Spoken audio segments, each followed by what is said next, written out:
नमस्कार। पिटारा चैनल में आपका स्वागत है। प्रस्तुत है कहानी नादान दोस्त, जिसे लिखा है कहानी सम्राट मुंशी प्रेमचंद जी ने और स्वर दिया है डॉक्टर शिखा सुनील ने। प्रस्तुत कहानी बाल मनोविज्ञान पर आधारित है। तो आइए सुनते हैं कहानी नादान दोस्त। केशव के घर कार्निस के ऊपर एक चिड़िया ने अंडे दिए थे। केशव और उसकी बहन श्यामा दोनों बड़े ध्यान से चिड़िया को वहां आते जाते देखा करते। सवेरे दोनों आंखें मलते कार्निस के पास पहुंच जाते और चिड़ा और चिड़िया दोनों को वहां बैठा पाते। उसको देखने में दोनों बच्चों को ना मालूम क्या मजा मिलता। दूध और जलेबी की सुध भी ना रहती थी। दोनों के दिल में तरह तरह के सवाल उठते। अंडे कितने बड़े होंगे, किस रंग के होंगे, कितने होंगे, क्या खाते होंगे, उनमें से बच्चे किस तरह निकल आएंगे, बच्चों के पर कैसे निकलेंगे, घोंसला कैसा है। लेकिन इन बातों का जवाब देने वाला कोई नहीं। ना अम्मा को घर के काम धंधों से फुर्सत थी, ना बाबूजी को पढ़ने लिखने से। दोनों बच्चे आपस ही में सवाल जवाब करके अपने दिल को तसल्ली दे लिया करते थे। श्यामा कहती, क्यों भैया, बच्चे निकलकर फुर्र से उड़ जाएंगे? केशव विद्वानों जैसे गर्व से भरकर कहता, नहीं री पगली, पहले पर निकलेंगे, बगैर पैरों के बेचारे कैसे उड़ेंगे? श्यामा, बच्चों को क्या खिलाएगी बेचारी? केशव इस पेचीदा सवाल का जवाब कुछ न दे सकता था। इस तरह 3-4 दिन गुजर गए। दोनों बच्चों की जिज्ञासा दिन दिन बढ़ती जाती थी। अंडों को देखने के लिए वे अधीर उठते थे। उन्होंने अनुमान लगाया कि अब जरूर बच्चे निकल आए होंगे। बच्चों के चारे का सवाल अब उनके सामने आ खड़ा हुआ। चिड़िया बेचारी इतना दाना कहाँ पाएगी कि सारे बच्चों को पेट भर के खिला सके? गरीब बच्चे भूख के मारे चू चू करके मर जाएंगे। इस मुसीबत का अंदाजा करके दोनों घबरा उठे। दोनों ने फैसला किया कि कार्निस पर थोड़ा सा दाना रख दिया जाए। श्यामा खुश होकर बोली, तब तो चिड़िया को चारे के लिए कहीं उड़कर न जाना पड़ेगा। केशव, नहीं, तब क्यों जाएगी? क्यों भैया, बच्चों को धूप न लगती होगी? केशव का ध्यान इस तकलीफ की तरफ न गया था। बोला, जरूर तकलीफ हो रही होगी, बेचारे प्यास के मारे तड़पते होंगे, ऊपर छाया भी तो नहीं है। आखिर यही फैसला हुआ कि घोंसले के ऊपर कपड़े की छत बना देनी चाहिए। पानी की प्याली और थोड़े से चावल रख देने का प्रस्ताव भी स्वीकृत हो गया। दोनों बच्चे बड़े चाव से काम करने लगे। श्यामा माँ की आग बचाकर मटके से चावल निकाल लाई। केशव ने पत्थर की प्याली का तेल चुपके से जमीन पर गिरा दिया और उसे खूब साफ करके उसमें पानी भरा।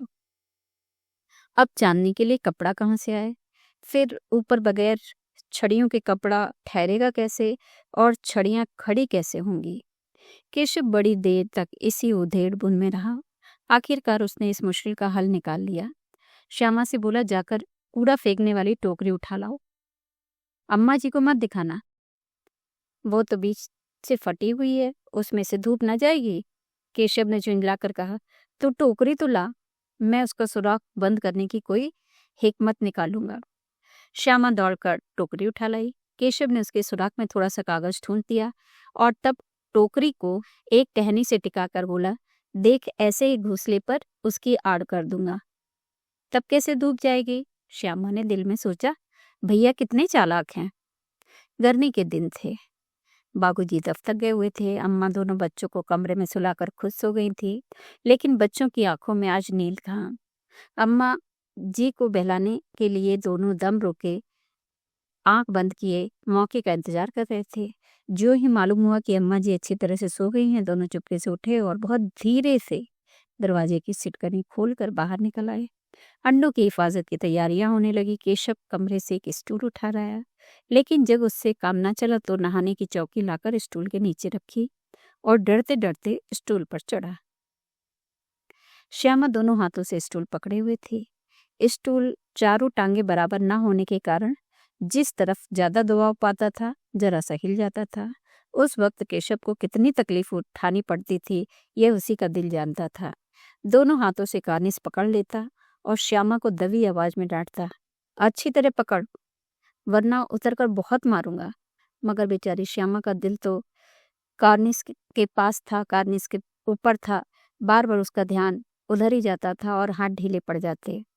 केशव ने ज्यों ही कार्निस पर हाथ रखा, दोनों चिड़िया उड़ गई। केशव ने देखा कार्निस पर थोड़े तिनके बिखरे हुए हैं और उन पर 3 अंडे पड़े हैं। जैसे घोंसले उसने पेड़ों पर देखे थे वैसा कोई घोंसला नहीं है। श्यामा ने नीचे से पूछा, कै बच्चे हैं भैया? केशव, 3 अंडे हैं, अभी बच्चे नहीं निकले। श्यामा, जरा हमें दिखा दो भैया कितने बड़े हैं। केशव, दिखा दूंगा, पहले जरा चिथड़े ले आ, नीचे बिछा दूं, बेचारे अंडे तिनकों पर पड़ रहे हैं। श्यामा दौड़कर अपनी पुरानी धोती फाड़कर एक टुकड़ा लाई।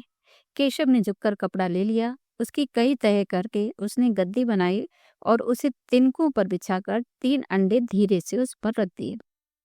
श्यामा ने फिर कहा, हमको भी दिखा दो भैया। केशव, दिखा दूंगा, पहले जरा वो टोकरी तो दे दो, ऊपर छाया कर दो। श्यामा ने टोकरी नीचे से थमा दी और बोली, अब तुम उतर आओ, मैं भी तो देखूं।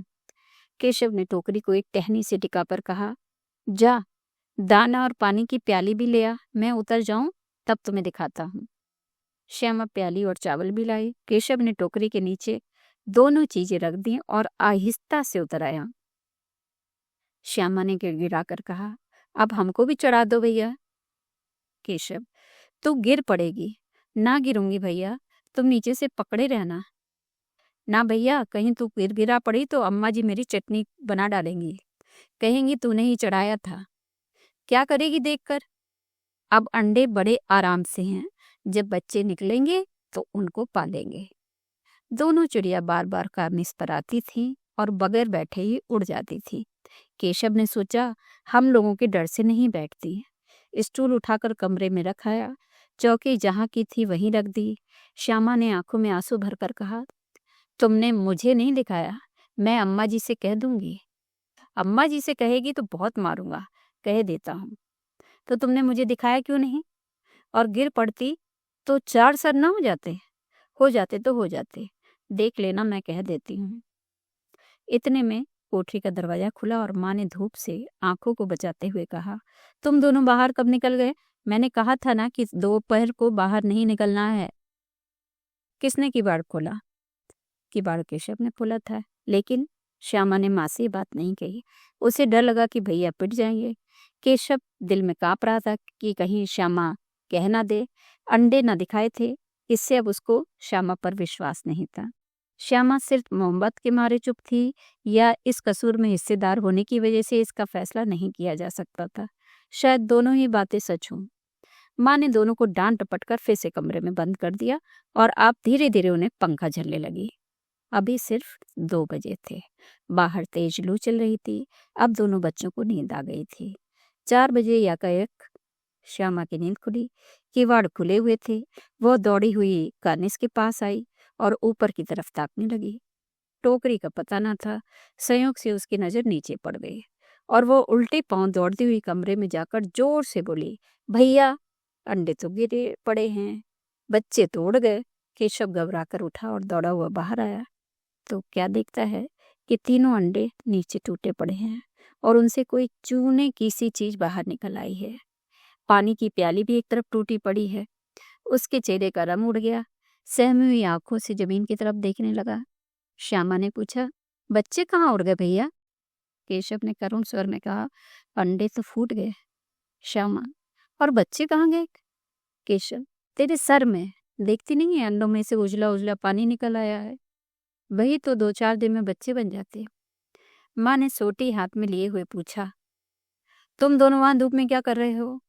श्यामा ने कहा, अम्मा जी, चिड़िया के अंडे टूटे पड़े हैं। माँ ने आकर टूटे हुए अंडों को देखा और गुस्से में बोली, तुम लोगों ने अंडों को छुआ था? अब तो श्यामा को भैया पर जरा भी तरस न आया। उसी ने शायद अंडों को इस तरह रख दिया कि वह नीचे गिर पड़े। इसकी उसे सजा मिलनी ही चाहिए। बोली, इन्होंने अंडों को छेड़ा था अम्मा जी। माँ ने केशव से पूछा, क्यों रे? केशव भीगी बिल्ली बना खड़ा था। माँ, तू वहां पहुंचा कैसे? श्यामा, चौकी पर स्टूल रखकर चढ़े अम्मा जी। तू स्टूल थामे नहीं खड़ी थी, तुम्ही ने तो कहा था। माँ, तू इतना बड़ा हुआ, तुझे अभी इतना भी नहीं मालूम कि छूने से चिड़ियों के अंडे गंदे हो जाते हैं। चिड़िया फिर उन्हें कभी नहीं सेती। श्यामा ने डरते डरते पूछा, तो क्या चिड़िया ने अंडे गिरा दिए हैं अम्मा जी? माँ, और क्या करती? केशव के सिर पर इसका पाप पड़ेगा। हाय हाय, 3 जाने ले ली दुष्ट ने। केशव रोनी सूरत बनाकर बोला, मैंने तो सिर्फ अंडों को गद्दी पर रख दिया था अम्मा जी। माँ को हंसी आ गई, मगर केशव को कई दिनों तक अपनी गलती पर अफसोस होता रहा। अंडों की हिफाजत करने के जोग में उसने उनका सत्यानाश कर डाला। इसे याद कर वो कभी कभी रो पड़ता था। दोनों चिड़िया वहां फिर कभी नहीं दिखाई दी। तो ये थी कहानी नादान दोस्त।